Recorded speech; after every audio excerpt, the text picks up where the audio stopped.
నమస్కారం స్వాగతం ఈనాటి వార్తా విశేషాలు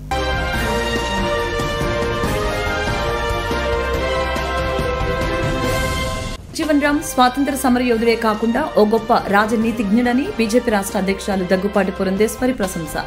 జగజ్జీవన్ రామ్ చిత్రపటానికి పుష్పాంజలి ఘటించి నివాళులర్పించిన పురంధేశ్వరి అట్టడుగు వర్గాల అభ్యున్నతికి బాబూజీ ఎంతో కృషి చేశారని వెల్లడి.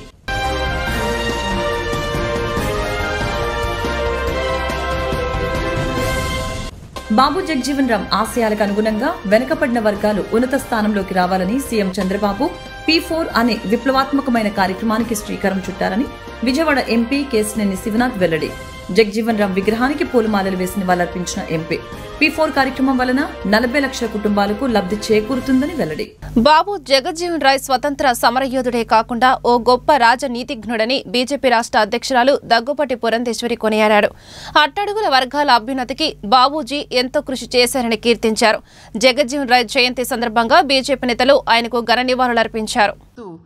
ముందుగా రేపు మనం జరుపుకోబోయే శ్రీరామనవమికి సంబంధించి ప్రతి ఒక్కరికి నేను శ్రీరామనవమి శుభాకాంక్షలు కూడా నేను తెలియజేస్తున్నాను. ఇవాళ మనందరికీ తెలుసు బాబు జగజ్జీవన్ రామ్ గారి జయంతి. భారతీయ జనతా పార్టీ ఆది నుండి కూడా బాబు జగజ్జీవన్ రామ్ గారి జయంతిని సమరస్తా దినంగా జరుపుకుంటూ వస్తున్నటువంటి విషయం ప్రతి ఒక్కరికి తెలుసు. బాబు జగజ్జీవన్ రామ్ గారు కేవలం స్వాతంత్ర సమరయోధులు మాత్రమే కాకుండా మంచి గొప్ప రాజనీతిజ్ఞుడు, అదేవిధంగా అట్టడుగున ఉన్నటువంటి వారి అభ్యున్నతికి జీవితాంతం కూడా వారు సమరం చేసినటువంటి ఒక మహానుభావులు. వారు బాల్యం నుండి కూడా నిమ్న కులం నుండి వచ్చినటువంటి సందర్భంలో వారు సమాజంలో ఎదుర్కొన్నటువంటి వివక్ష, వారు స్కూల్లో ఉన్నటువంటి సందర్భంలో అనేక సందర్భాల్లో మనం చదివాం.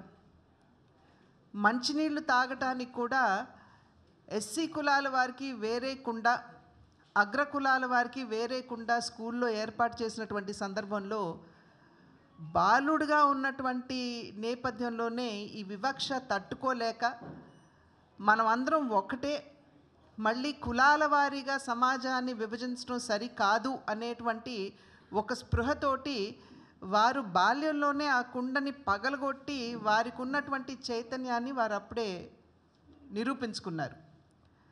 ఆ తర్వాత వారు కాలేజీలోకి వచ్చిన తర్వాత కూడా ఈ వివక్షకు గురి అవుతున్నటువంటి నేపథ్యంలో అప్పటి నుండి అట్టడుగున ఉన్నటువంటి వారి అభ్యున్నతికి వారు ఏదో ఒక స్థాయిలో, ప్రతి స్థాయిలో కూడా వారు పోరాటం చేస్తూనే వస్తున్నారు. దగ్గర 40 సంవత్సరాల పాటు ఒక పార్లమెంటేరియన్గా ఉండటం అంటే అది చిన్న విషయం కాదు.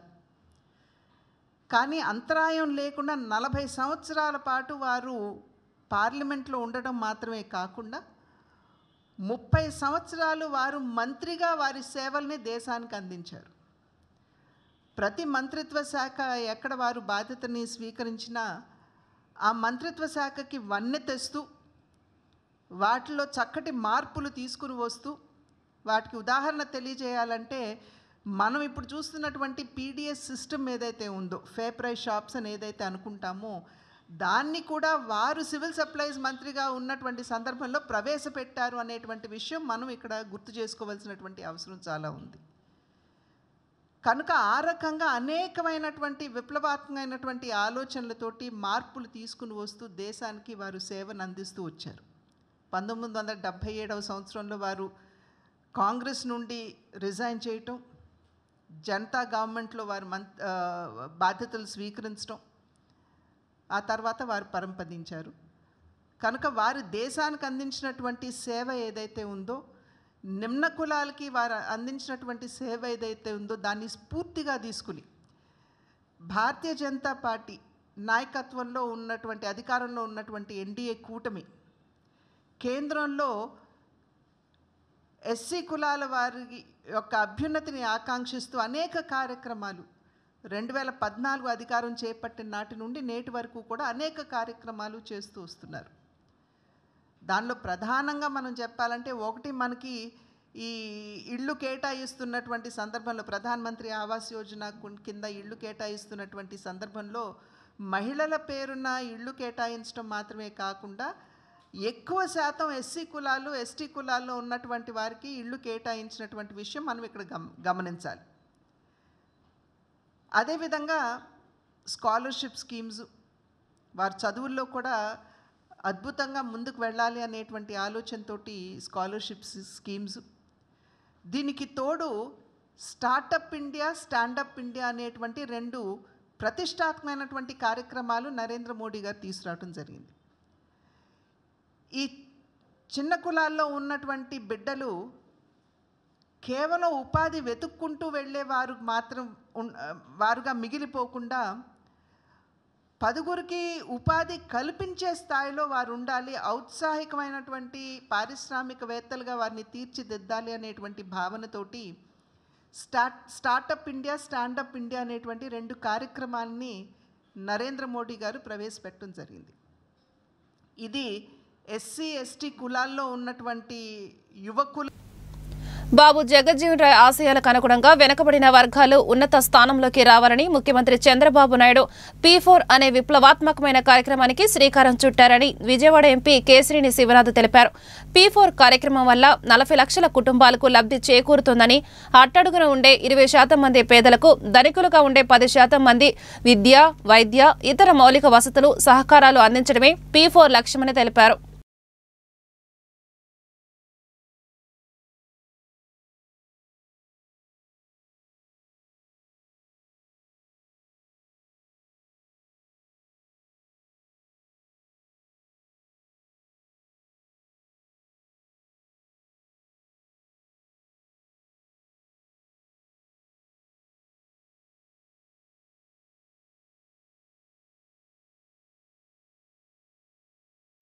యాభై సంవత్సరాల సుదీర్ఘ రాజకీయ చరిత్రలో ఓటమి లేని నాయకుడిగా ఎదిగిన దళిత ఆణిముత్యం బాబు జగజ్జీవన్ రాయ్ అని పలువురు వక్తలు కొనియాడారు. సామాజిక న్యాయం కోసం, అస్పృశ్యత నివారణ కోసం ఆయన చేసిన కృషి మరువలేనిదని శ్లాఘించారు. ఈ రోజున 117వ బాబు జగజ్జీవన్ రాయ్ గారి యొక్క జయంతి వేడుకల సందర్భంగా నగర ప్రజలందరికీ కూడా శుభాకాంక్షలు తెలియజేస్తూ ఈ రోజున వెల్లంపల్లి గారి యొక్క కార్యాలయంలో మేము ఈ కార్యక్రమం, జయంతి కార్యక్రమం నెరవేర్చుకుంటున్నాము. ఈ సందర్భంగా బాబు జగజ్జీవన్ రాయ్ గారి యొక్క గొప్పదనం భారతదేశం ప్రజలందరికీ కూడా తెలిసిన విషయమే. మరి 50 సంవత్సరాలు సుదీర్ఘమైనటువంటి రాజకీయాల్లో ఉంటూ ఓటమి లేని నాయకుడిగా ఎదిగినటువంటి ఒక దళిత ఆణిముత్యం బాబు జగజ్జీవన్ రాయ్ గారు. మరి తాను నిర్వహించినటువంటి ఏ పదవినైనా కానీ వన్నె తెచ్చినటువంటి మహనీయుడు బాబు జగజ్జీవన్ రాయ్ గారు. ఆ రోజుల్లో బాబు జగజ్జీవన్ రాయ్ గారు నాయకత్వం చేశారు అంటే ఆయన రాజకీయాల్లోనూ ఉండి ఏదో సాధించాలన్న ఉద్దేశం అయితే మటుకు ఏదీ కాదు. ఆయన సామాజిక న్యాయం జరగాలి, ఈ దేశంలోని అస్పృశ్యతలు పోగొట్టాలి, ఈ దేశంలోని ఎటువంటి అన్యాయాలు జరగకుండా ప్రజలందరికీ కూడా సామాజిక న్యాయం జరగాలన్న ఉద్దేశంతో ఒక దళిత నాయకుడైనటువంటి బాబు జగజ్జీవన్ రాయ్ గారు అందరి చేత కూడా, అందరూ ఓసీ బీసీ మైనార్టీలు అందరి చేత కూడా మెప్పు పొందినటువంటి ఏకైక నాయకుడు బాబు జగజ్జీవన్ రాయ్ గారు. అందుకనే తను చిన్న వయసు నుంచే మంత్రి పదవులు, ఏ మంత్రి పదవి తీసుకున్నా దానికి వన్నె తెచ్చారు. అందరూ కూడా ప్రతిపక్ష నాయకులు కూడా అతన్ని మెచ్చుకునేటువంటి నాయకుడు బాబు జగజ్జీవన్ రాయ్ గారు. మరి దళితుల నాయకుడిగా ఆ రోజున ఆయన యొక్క తపన సమాజంలోని సామాజిక న్యాయం జరగాలని, మరి అంత తపన పడి ఆయన ఉన్న కాలం అంతా కూడా ఆ రకమైనటువంటి నాయకత్వం చేసిన బాబు జగజ్జీవన్ రాయ్ గారు ఈ రోజుల్లో మనం చూస్తున్నాం. ఈ రోజుగా సామాజిక న్యాయం ఎక్కడ పోయింది ఈ రోజులో చూస్తున్నాం. నిజంగా సమాజ నిర్మాణానికి ఆ రోజు పెద్దలు కృషి చేశారు.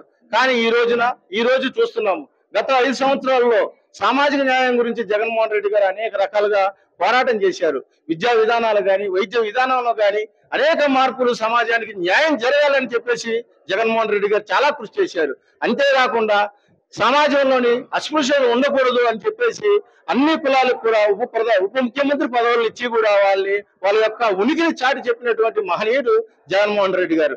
మరి అదే రకంగా ఎన్ని కులాలు ఉన్నాయో 50 కులాలకు పైబడి అందరికీ కూడా కార్పొరేషన్లు ఇచ్చి వాళ్ళకు ఎన్నికని చాటుతూ వాళ్ళకు కూడా రాజ్యాధికారంలో వాళ్ళకి స్థానం కల్పించినటువంటి మహనీయుడు జగన్మోహన్ రెడ్డి గారు.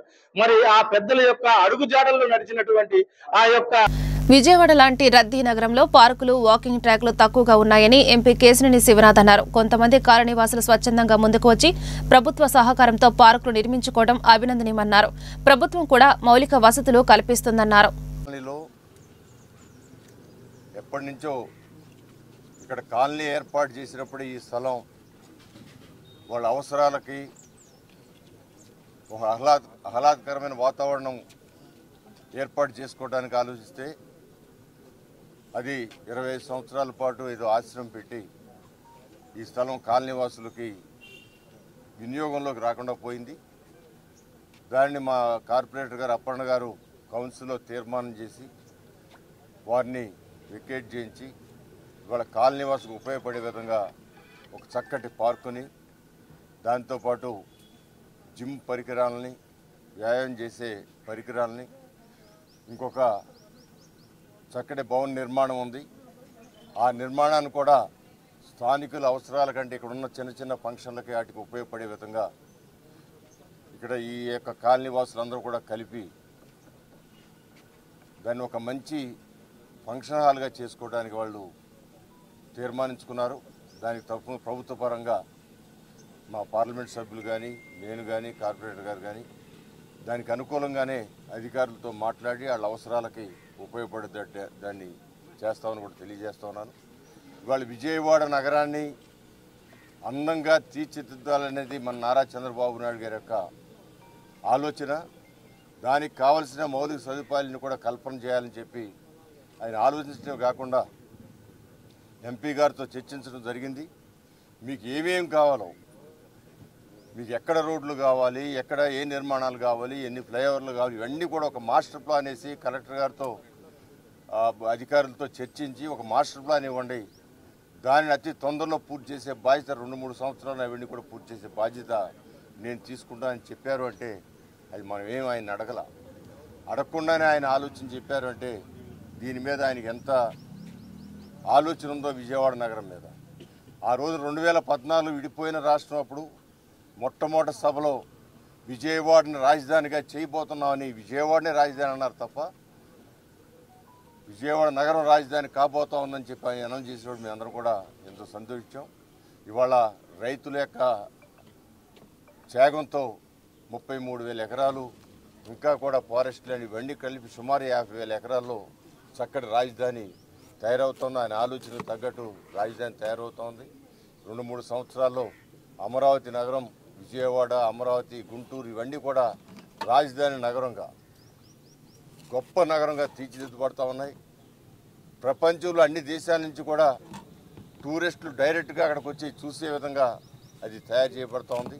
దాని ద్వారా టూరిస్టులు, అందం, వీటన్నిటి ద్వారా కూడా మన రాష్ట్రానికి ఆదాయం వచ్చి అనేకమైన సంక్షేమ కార్యక్రమాలు, పేదలందరూ కూడా కావలసిన అవసరాలు తీర్చడానికి ఏకైక మార్గం అమరావతి అభివృద్ధి అనేది కూడా మనం ఆలోచన చేయాలి. వాళ్ళ హైదరాబాద్ నగరం, తెలంగాణ మొత్తాన్ని కాపాడుతాం. ఒక అమరావతి నగరం మన ఆంధ్ర రాష్ట్రంలో ఉన్న అనేకమైన వనరులను సమకూర్చుకొని ఖచ్చితంగా ఇది అటు పేద ప్రజలకి, ఇటు చదువుకున్న వాళ్ళకి ఉద్యోగాల కల్పనలోనూ అన్నిటికీ ఉపయోగపడే అమరావతి నగరం సృష్టించబడబోతోంది. దానికి ప్రజల సహకారం కావాలని చెప్పి నారా చంద్రబాబు నాయుడు గారు అడుగుతూ ఉన్నారు. ప్రజలు కొన్ని దొంగలు వచ్చి చెప్పే మాటలు నమ్మొద్దు. ఏది చేసినా ఇది ఇక్కడ ఉన్న మన రాష్ట్రంలో ఉన్న ప్రతి ఒక్కరికి మేలు జరిగే కార్యక్రమం చేయడానికి ఈ ప్రభుత్వం, కూటమి ప్రభుత్వం ఉందని కూడా ఆయన చెబుతూ ఉన్నారు. మీ అందరినీ కూడా, మీ ద్వారా అందరినీ కూడా చంద్రబాబు గారికి, కూటమి ప్రభుత్వానికి సహకరించమని మీ ద్వారా కోరుతా ఉన్నాను. వైసీపీ ప్రభుత్వం చేసుకున్న సెకీ ఒప్పందం వల్ల రాష్ట్ర ప్రజలపై రాబోయే 25 సంవత్సరాలలో 1,25,000 కోట్ల రూపాయల అదనపు భారం పడుతుందన్న సీఎం చంద్రబాబు నాయుడు అవే ఒప్పందాలను మళ్లీ అమల్లోకి తీసుకువస్తున్నారని కార్పొరేటర్ బోయ సత్యబాబు ఆరోపణలు చేశారు. ఎవరి స్వార్థం కోసం ఈ ఒప్పందాలను చేసుకుంటున్నారని ప్రభుత్వాన్ని ప్రశ్నించారు. 10 నెలల కాలంలో 16,000 కోట్ల రూపాయలు ట్రూ ఆఫ్ ఛార్జీల పేరుతో, సర్దుబాటు ఛార్జీల పేరుతో జనం ఎత్తున భారీ ఎత్తున భారాలు వేశారు. ఇవి చాలా అన్నట్లు రాబోయే కాలంలో ఈ 14,000 కోట్ల రూపాయల భారం కూడా వేయబోతున్నారు. దీన్ని వెంటనే రద్దు చేయాలని సిపిఎం గా మేము డిమాండ్ చేస్తున్నాం. మరోవైపు ఈ ఒప్పందాలకు సంబంధించి జగన్మోహన్ రెడ్డి ప్రభుత్వం 1,700 కోట్ల రూపాయలు అవినీతి పాల్పడిందని అమెరికా కోర్టులో కేసు నడుస్తుంది. ఈ అంశంలో ఆదాని అనే కంపెనీ యజమానికి కూడా మరి అమెరికా ఫెడరల్ కోర్టు నుంచి నోటీసులు కూడా జారీ చేయడం జరిగింది. అలాగే తెలుగుదేశం ఇప్పుడు రాష్ట్ర ఆర్థిక శాఖ మంత్రి పయ్యాల కేశవరావు గారు ఆనాడు హైకోర్టులో దీని మీద పిల్లు కూడా వేశారు, ఈ సెకీ ఒప్పందాలు రద్దు చేయాలని. మరి సెకీ ఒప్పందాలని మేము రద్దు చేయం, అదే ఒప్పందాలు మేము కొనసాగిస్తామని అసెంబ్లీ సాక్షిగా చంద్రబాబు నాయుడు మాట్లాడటం అంటే, ఈరోజు జగన్మోహన్ రెడ్డి చేసిన అవినీతిని మీరు బలపరుస్తున్నారా? ఈ అవినీతి ఒప్పందాలని మీరు కొనసాగించడం అంటే దాంట్లో మీరు పాలు పంచుకుంటున్నారా? మరోవైపు దీంట్లో ఆదాయాన్ని రక్షించడం కోసం ఈ ఒప్పందాలని రద్దు చేయకుండా, ఈ ఒప్పందాలని నిలుపుదల చేయకుండా ముందుకు తీసుకెళ్తామని చెప్పి చంద్రబాబు నాయుడు ప్రకటిస్తున్నారంటే, ఆంధ్ర రాష్ట్ర ప్రజల ప్రయోజనాల కన్నా ఆదాని యొక్క దోపిడీ మిన్నాని చంద్రబాబు నాయుడు పరిపాలన, జగన్మోహన్ రెడ్డి పరిపాలన విధానాలు ఇద్దరు కూడా ఒకటే, తేడా లేదు. వైసీపీ అయినా టీడీపీ అయినా విద్యుత్ ఛార్జీల భారాలు ఆంధ్ర రాష్ట్ర ప్రజల మీద బాదుడే బాదుడు కార్యక్రమం కొనసాగిస్తున్నారు. దీన్ని వెంటనే ఉపసంహరించాలని సిపిఎం పక్షంగా మేము డిమాండ్ చేస్తున్నాం. అలాగే ఈ యాక్సెస్ ఒప్పందాలు కూడా ఆపాలి. మన ఆంధ్ర రాష్ట్రంలో సోలార్ విద్యుత్ ఉత్పత్తికి కావలసినటువంటి పుష్కలమైనటువంటి వనరులు ఉండగా గుజరాత్ నుంచి ఈ విద్యుత్ని ఇక్కడ రప్పించడం అనేది చాలా ఖర్చుతో కూడుకునే వ్యయం, అదనపు భారం. దీన్ని వెంటనే ఉపసంహరించాలని కూడా సిపిఎంగా మేము డిమాండ్ చేస్తున్నాం. ఈ విద్యుత్ భారాలకు వ్యతిరేకంగా, అలాగే స్మార్ట్ మీటర్ల విధానానికి వ్యతిరేకంగా ఇంటింటికి ప్రజల్ని చైతన్యవంతులు చేస్తూ రాబోయే ఏప్రిల్ మే నెల కాలంలో పెద్ద ఎత్తున ఉద్యమాలు నిర్వహించడానికి మేము సిద్ధం కాబోతున్నాం. రాష్ట్ర ప్రభుత్వం, బీజేపీ, తెలుగుదేశం, జనసేన ప్రజలకు ఇచ్చిన మేము కరెంటు ఛార్జీలు పెంచమనే వాగ్దానం వీళ్ళు తుంగలో తొక్కి ప్రజలకు వెన్నుపోటు పొడిచి కరెంటు ఛార్జీల భారాలను విపరీతంగా మోపుతున్నారు. ప్రజలారా, ఈ రోజు క్రీస్తు శకం బాబు జగజ్జీవనరాయ్ గారి 118వ జయంతి సందర్భంగా మాదిగ జనసేవా సమితి ఆధ్వర్యంలో గుంటూరు నగరంలోని మార్కెట్ కూడలి వద్ద ఉన్న బాబు జగజ్జీవనరాయ్ విగ్రహానికి పూలమాలలు వేసే కార్యక్రమంలో ముఖ్య అతిథిగా పాల్గొని వారికి నివాళులు అర్పించి వారు చేసిన సేవలను ఉద్దేశించి మాట్లాడిన మన ఎమ్మెల్సీ చంద్రగిరి యేసరత్నం, మాజీ మంత్రివర్యులు డొక్కా మాణిక్యవర ప్రసాద్, ఈ కార్యక్రమంలో వైఆర్ అభిమానులు, మాదిగ జనసేవా సమితి అధ్యక్షులు, మాదిగ జనసేవా సమితి సభ్యులు, వైసీపీ ముఖ్య నాయకులు, కార్యకర్తలు తదితరులు పాల్గొన్నారు. నమస్కారం. బడుగు బలహీన వర్గాల ఆశాజ్యోతి, మరి ఈ భారతదేశ నిర్మాణంలో రాజ్యాంగ తయారు చేసే దగ్గర ఆయన ఒక ప్రముఖులుగా ఉండి, ఈ రోజున మనం ఏదైతే ఎంజాయ్ చేస్తున్నామో, మనందరం ఇక్కడ తెల్ల బట్టలు కట్టుకొని ఇక్కడ ఉండగలిగామంటే మరి ఆ మహానుభావుడు మనకు అందించిన మరి సేవల్ని ఈరోజు మనందరం కూడా సెలబ్రేషన్ లాగా చేసుకోవడం చాలా సంతోషంగా ఉంది. ఈ కార్యక్రమంలో నేను పార్టిసిపేట్ చేయడం కూడా చాలా సంతోషంగా ఉంది. మరి ఈ రోజున చూసినట్టయితే మనము ఏదైతే ప్రతిఫలాలు పొందామో, ఈ ప్రతిఫలాలన్నిటికి కూడా మరి కారకులు శ్రీ బాబు జగజ్జీవనరావు గారి ఈ సందర్భంగా మరి వాడల వీధిల బడుగు బలహీన వర్గాలు తమ ఇంట్లో మనిషిగిన గౌరవించుకున్నట్టుగా ఈ పుట్టినరోజు వేడుకలు చేసుకుంటున్నారు. వీరు భారతదేశానికి సేవలు చేసిన దాంట్లో మరి రైల్వే మంత్రిగా మరియు ఉప ప్రధానిగా చేసిన సేవలు మరి ఎంతో సంతోషించాల్సిన విషయంగా భావిస్తూ ఈ కార్యక్రమంలో పార్టిసిపేట్ చేసే భాగ్యాన్ని కల్పించిన పెద్దలందరూ కూడా నమస్కారం. అందరికీ నమస్కారం. భారత మాజీ ఉప ప్రధాని, భారతదేశ నిర్మాతల్లో ఒకడు, భారతదేశాన్ని సుసంపన్న దేశంగా, ఒక గొప్ప దేశంగా తీర్చిదిద్దిన మహాదేశభక్తుడు, మహాత్మా గాంధీ వారసత్వాన్ని పుణికిపుచ్చుకొని మహాత్మా గాంధీ వారసుడిగా దళితుల్లోంచి రాజకీయాల్లో ఎదిగిన అత్యున్నతమైన వ్యక్తి బాబు జగజ్జీవనరావు గారు. ఆయన జన్మదిన సందర్భంగా ఈరోజు రాష్ట్ర ప్రజానీకానికి, జిల్లా ప్రజానీకానికి శుభాకాంక్షలు తెలియజేస్తూ ఉన్నాం. ఆయన ఆలోచనలు, ఆయన ఏ రకంగానైతే సమాజంలో అన్ని వర్గాలు ఎదగాలి, సమాజంలో ఉన్న ఎస్సీలు, బీసీలు, మైనారిటీలు అందరూ కలిసిమెలిసి ఉండే ఒక సమున్నతమైన భారతదేశాన్ని ఆశించాడో దానికోసం మనందరం కూడా కృషి చేయాలని చెప్పి ఆయన ఆలోచనగా మనం ముందుకు తీసుకెళ్ళాలి. ఆయన భారతదేశంలో అనేకమైన కీలక సమస్యలు పరిష్కారం చేసినటువంటి మహాపురుషుడు ఆయన. అలాంటి గొప్ప వ్యక్తి ఆలోచనలు ముందు తీసుకెళ్తూ విద్య వైద్య రంగంలో పాటు ఉపాధి రంగంలో కూడా పేద వర్గాలకి మంచి అవకాశాలు కల్పించాలని విజ్ఞప్తి చేస్తూ ఈరోజు మరి P4 అని చెప్పి రాష్ట్ర ముఖ్యమంత్రి గారు P4ని తీసుకొని రావడం జరిగింది. ఆ P4లో దళిత వర్గాలు పేద వర్గాలకు కూడా సమున్నత స్థానం రావాలని చెప్పి నేను కోరుకుంటా ఉన్నాను. ఈ సందర్భంలో వర్గీకరణ సమస్య పరిష్కారం చేసి ఎస్సీ వర్గీకరణ సమస్య దళితుల మధ్య చాలా కాలంగా నలుగుతున్నట్టు ఒక సమస్యకి మంచి పరిష్కారం చూపించిన ముఖ్యమంత్రి గారికి ధన్యవాదాలు తెలియజేసుకుంటూ ముఖ్యమంత్రి గారికి ఈ సందర్భంగా P4లో దళిత వర్గాలు పేద వర్గాలు అందరినీ కూడా ఇన్వాల్వ్ అయ్యేటట్టు చూసి ప్రైవేటు రంగంలో రిజర్వేషన్లు ప్రభుత్వ రంగంలో కాకుండా ప్రైవేట్ రంగంలో కూడా అఫర్మేటివ్ యాక్షన్ అన్ని వర్గాల ప్రజలు ఉండేట్టుగా ఒక కొత్త ఆలోచన చేయమని చెప్పి ముఖ్యమంత్రి గారికి సవినయంగా విజ్ఞప్తి చేస్తూ బాబు జగజ్జీవనరావు గారికి భారతరత్న అవార్డు ఇవ్వాలి, ఇంకా ఆలస్యం చేయొద్దు, దానికి రాష్ట్ర అసెంబ్లీ రాష్ట్ర ప్రభుత్వం రాష్ట్ర కేబినెట్ వెంటనే తీర్మానం చేయాలని చెప్పి కూడా ముఖ్యమంత్రి గారికి సవినయంగా విజ్ఞప్తి చేస్తున్నారు. గుంటూరు పట్టణంలో మార్కెట్ సెంటర్లో బాబు జగజ్జీవనరావు 118వ జయంతి సందర్భంగా విగ్రహానికి పూలదండ వేసి నివాళులు అర్పించిన మాజీ మంత్రి మరియు వేమూరు శాసనసభ్యులు నక్కా అనంతబాబు స్వతంత్ర ఉద్యమం ఆధునిక భారతదేశ నిర్మాణంలోనూ జగజ్జీవనరావు స్ఫూర్తివంతమైన సేవలందించారని అన్నారు. తన జీవితమంతా సమాజ స్థాపన కోసం కృషి చేశారని గుర్తు చేశారు. బాబు జగజ్జీవనరావు స్ఫూర్తిగా మనమందరం బడుగు వర్గాల అభ్యున్నతికి కృషి చేద్దామని పిలుపునిచ్చారు. డాక్టర్ బాబు జగజ్జీవనరావు గారి 118వ జయంతి సందర్భంగా ఆ మహనీయుడికి నివాళులు అర్పించుకుంటా ఉన్నాం. వారి జన్మదినోత్సవం సందర్భంగా అందరికీ హృదయపూర్వక శుభాకాంక్షలు తెలియజేస్తా ఉన్నా. బాబు జగజ్జీవనరావు గారు భారతదేశానికి గొప్ప రాజ్యాంగాన్ని అందించి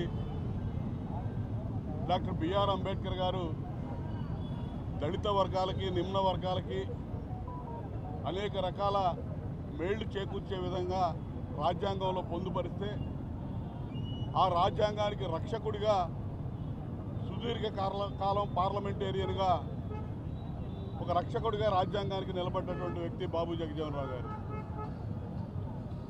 కేంద్రంలో అనేక శాఖలకి మంత్రిగా పనిచేసి ప్రతి శాఖలో కూడా పనిచేసిన ప్రతి శాఖలో తనదైన ముద్ర వేసినటువంటి వ్యక్తి బాబు జగజ్జీవనరావు గారు. ప్రధానమంత్రి అయ్యే అన్ని అవకాశాలు ఉండి ఆ రోజు అధికారంలో మరి వారిని రానివ్వకుండా కేవలం దళితుడనే సాకుతో అడ్డుకున్నటువంటి పెద్దలను చూశాం. రాజ్యాంగం ద్వారా నిమ్న వర్గాలకి ఎన్ని సౌకర్యాలు ఎన్ని హక్కులు కల్పించినా ప్రధానమంత్రి పదవి వచ్చేసరికి ఆ నిమ్న వర్గాల వ్యక్తి కాబట్టి కానివ్వకుండా అడ్డుకున్నటువంటి కుట్రలు కుయుక్తులు ఈ భారతదేశంలో చూసాం. భారతదేశ ఉప ప్రధానిగా కార్మిక మంత్రిగా వ్యవసాయ మంత్రిగా రక్షణ మంత్రిగా ఆయన చేసిన సేవలు ఆయన ఇచ్చినటువంటి మరి పిలుపు కానీ ఆయన అందించినటువంటి కార్యక్రమాలు కానీ ఆయా శాఖల్లో వారు బడుగు బలహీనులకి అందించినటువంటి ఫలాలు కానీ ఇప్పుడు కూడా గుర్తుంటాయి. అటువంటి వ్యక్తికి ఈ రోజున నిజమైన నివాళులు మనందరం అర్పిస్తూ ఉన్నాం. తెలుగుదేశం ప్రభుత్వం వచ్చిన కాడి నుంచి బాబు జగజ్జీవనరావు గారికి నిజమైన గుర్తింపు గౌరవం వచ్చిందని చెప్పుకోవాలి. ఉమ్మడి రాష్ట్రంలో బాబు జగజ్జీవనరావు గారి కాంస్య విగ్రహం పెట్టినా వారి పేరు మీద పెద్ద కమ్యూనిటీ హాల్ నిర్మాణం చేసిన మొట్టమొదటిసారి ఆ కార్యక్రమాన్ని నిర్వహించింది ఎన్టీ రామారావు గారు అని చెప్పి చెప్పడానికి నేను చాలా సంతోషిస్తా ఉన్నాను. అటువంటి మహానుభావుడిని ఈరోజు ఆదర్శంగా తీసుకొని చంద్రబాబు నాయుడు గారు అన్ని రకాలుగా జగజ్జీవనరావు గారి పేరు మీద ఈ రాష్ట్రంలో జగజ్జీవన జ్యోతి గతంలో 14-19 నుంచి అధికారంలో ఉన్నప్పుడే ఉచిత విద్యుత్ అందించే పథకాన్ని జగజ్జీవనరావు గారి పేరు పెట్టడం జరిగింది. ఈ విధంగా ప్రతి అంశానికి కూడా జగజ్జీవనరావు గారిని అంబేద్కర్ గారిని రెండు కళ్ళుగా చూస్తూ ముందుకు పోయేటటువంటి ఈరోజు చంద్రబాబు నాయుడు గారి నేతృత్వంలో ఉన్నటువంటి కూటమి ప్రభుత్వానికి ఇలా అందరూ కూడా అండదండగా నిలబడాల్సిన అవసరం ఉంది. ఇటువంటి మహనీయులకి నిజమైన నివాళులు అర్పించడం అంటే కుట్రపూరితంగా వ్యవహరిస్తున్నటువంటి జగన్మోహన్ రెడ్డి లాంటి వ్యక్తులకి సమాజంలో దళితుల మధ్య విభేదాలు సృష్టిస్తున్నటువంటి జగన్మోహన్ రెడ్డి వ్యక్తులకి బుద్ధి చెప్పినప్పుడే నిజమైన నివాళులు అర్పించిన వాళ్ళం అవుతామని చెప్పి సందర్భంగా తెలియజేస్తూ ఆ మహనీయుడికి మరొకసారి నివాళులు అర్పిస్తూ సెలవు తీసుకుంటా ఉన్నాను. భారతదేశ మాజీ ఉప ప్రధాని డాక్టర్ బాబు జగజ్జీవన్ రాయ్ జయంతిని పురస్కరించుకుని గుంటూరు హిందూ కాలేజ్ కూడలినందు ఆయన విగ్రహానికి సహచర ప్రజా ప్రతినిధులతో కలిసి నివాళులు అర్పించిన గుంటూరు పశ్చిమ నియోజకవర్గ ఎమ్మెల్యే గల్లా మాధవి. 118వ జయంతిని పురస్కరించుకొని ఆయనకు అందరం కూడా ఘన నివాళులు అర్పించడం జరిగింది. మరి దళితుల ఆశా జ్యోతిగా, స్వాతంత్ర సమరయోధుడిగా పేరుగాంచి జాతిపిత తర్వాత బాపుగా ఆయన బిరుదాంకితం పొంది సమాజంలో ఆయన చేసిన అశేష కృషికి ఈరోజు ఆయన 118వ జయంతి కూడా విస్మరించకుండా సమాజంలో మనందరం జరుపుకుంటున్నామంటే ఆ రోజు ఆయన కనపరిచిన ఆయన విశేష కృషి అని మనం చెప్పుకోవాలి. దళితుల్ని బయటకు తీసుకురావడం కోసం, అస్పృశ్యతని రూపుమాపడం కోసం ఆయన గాంధీజీ ఆశయాల్ని పునికిపుచ్చుకొని నడిచిన విధానం నిజంగా అందరికీ స్ఫూర్తిదాయకం. ఈరోజు సమాజంలో భావితరాలు అందరూ కూడా ఆయన ఒక స్ఫూర్తిని ఇనుమడింపజేసుకొని ముందుకు వెళ్లాల్సిందిగా ప్రతి ఒక్కరికి పిలుపునిస్తూ ఉన్నాను. అదే స్ఫూర్తితో ఈరోజు కూటమి ప్రభుత్వం కూడా బడుగు బలహీన వర్గాల్ని, దళితుల్ని బయట వేసే విధంగా సంక్షేమ కార్యక్రమాలని కానివ్వండి, వాళ్ళ అభ్యున్నతికి దోహదపడతా పాటుపడతా ఉన్నది. ఇవన్నీ కూడా మంచి ప్రభుత్వం యొక్క లక్షణాలుగా మనం గుర్తించుకోవాలి. మరొకసారి అలాంటి మహనీయుల్ని ఈ సందర్భంగా గుర్తు చేసుకుంటున్నందుకు చాలా సంతోషం వ్యక్తం చేస్తూ సెలవు.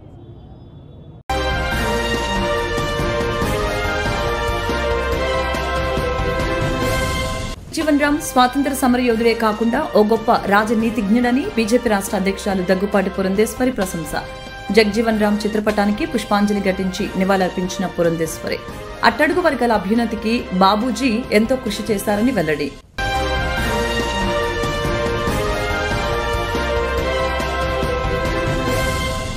బాబు జగజ్జీవన్ రామ్ ఆశయాలకు అనుగుణంగా వెనుకబడిన వర్గాలు ఉన్నత స్థానంలోకి రావాలని సీఎం చంద్రబాబు P4 అనే విప్లవాత్మకమైన కార్యక్రమానికి శ్రీకారం చుట్టారని విజయవాడ ఎంపీ కేశినేని శివనాథ్ వెల్లడి. జగజ్జీవన్ రామ్ విగ్రహానికి పూలమాలలు వేసి నివాళులర్పించిన ఎంపీ P4 కార్యక్రమం వలన 40 లక్షల కుటుంబాలకు లబ్ధి చేకూరుతుందని వెల్లడి. ఈ వార్తలు ఇంతటితో సమాప్తం. నమస్కారం.